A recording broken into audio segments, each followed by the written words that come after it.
presents for Percy.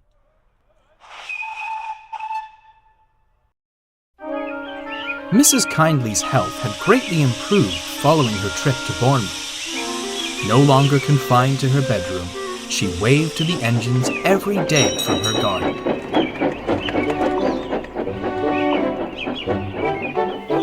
In the lead-up to Christmas, however, Percy saw less of her. She must be cold, not having a firebox. Oh, I hope she isn't ill again. He needn't have worried, for one morning, Mrs. Kyndley stood happily on the platform.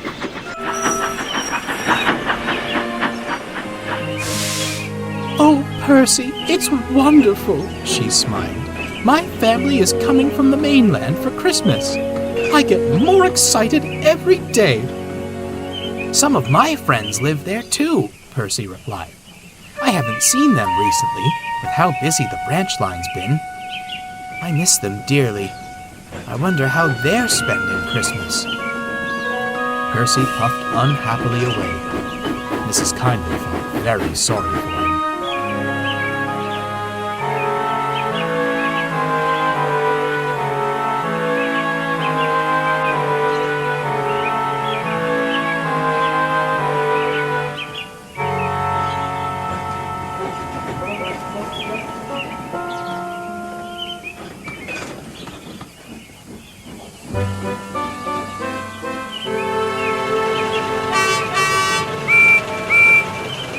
2 days before Christmas, Percy was waiting at the junction when, with a roar, Bertie's bus skidded to a halt nearby. "You shouldn't be racing in this weather," Percy scolded. "This is urgent," wheezed Bertie. "I was meant to collect Mrs. Kyndley's family at Barrow, but their train is stranded. The other railway has no engines to spare. It could be ages before they're rescued." "We can't have that," Percy frowned. "I'm sure one of the mainline engines can help." Percy tried all day, but his luck didn't match his optimism. "Gordon, could you—" "Can't stop, Tidmouth bound. No time for branch line gossip," the big engine called as he sailed through. "I say, James, are you bound for the other railway?" "My stopping train stops everywhere but there," the red engine huffed.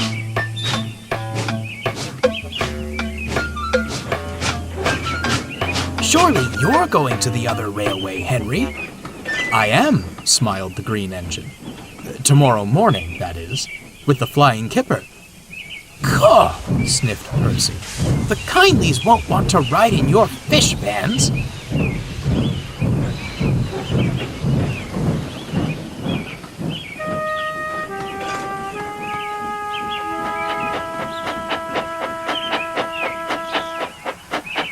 Bother those big engines. I shunt their coaches for years, but they can't do me one small favor. I'd like to show them something. "Perhaps you can." There was Mrs. Kyndley, and the fat controller. "Percy, would you collect my family?" Percy was so surprised, he didn't know what to think. "Oh, sir! May I, sir?" "Certainly, Percy. Mrs. Kyndley is a good friend of our railway. We mustn't allow her Christmas to be spoiled. Toby will handle the goods, and has offered to lend you Henrietta and Elsie. The signalmen know you're coming. Off you go." Percy didn't need telling twice.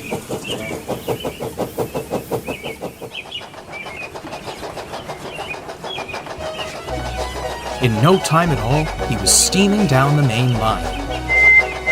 "Off to town! Off to town!" he cheered.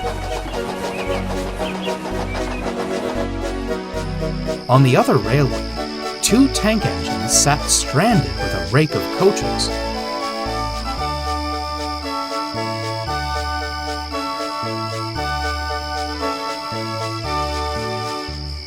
"Told them I wasn't suited for these distances," the first grumbled. "Could be worse," soothed the smaller one. At least we can heat the coaches for the passengers. Help will come. You watch. A headlamp pierced through the darkness, accompanied by a boisterous whistle. Do you suppose that's our help? Smiled the first engine. Percy wheeshed to a halt, grinning broadly. All change for Kyndley Cottage, he called in his best express engine voice. Well, paint me orange and call me Scrap. Is that you, Percy? Percy was speechless. The stranded engines were his friends, Jinty and Pug. Sandbox Claus must have caught the early train, Jinty chuckled. Santa Claus, Pug corrected. What are you two doing out here? Percy gasped. It's all wheels on deck for the other railway, explained Pug. Every engine that can be working is working. We were drafted to pull this lot to Barrow, but someone went and broke down. Merry Christmas to me, Jinty groaned, rolling his eyes. Please help our passengers, pleaded Pug. Someone will come for us. Eventually. I'm not leaving you stranded, Percy snorted indignantly. You have steam, don't you, Pug? I say we get you to our works.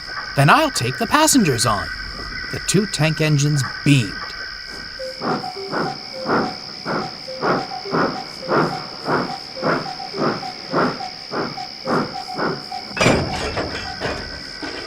Their drivers agreed to the plan, and the cavalcade was off into the night.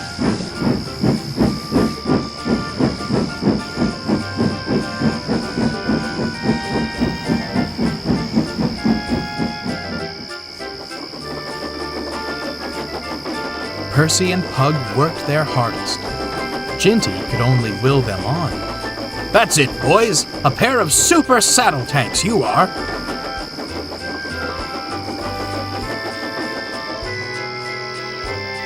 At last, tired but triumphant, they reached the work station.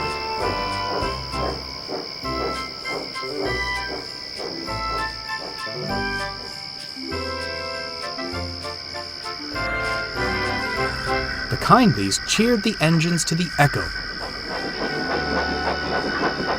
And as they boarded Henrietta, Percy helped Jinty and Pug to the shed.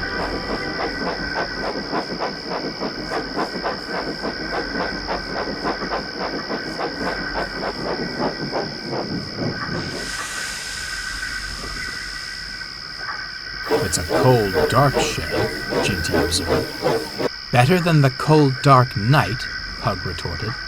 Just you be thankful Percy showed up. I am indeed, Jinty relented with a smile. Bless you, Percy. Now, you get those people to their family. And Merry Christmas, Pug added. Merry Christmas to you both. Seeing you two is the best present an engine could have asked for. With a final jubilant whistle, Percy set off once more, bound for the comforting sight of Mrs. Kyndley's cottage.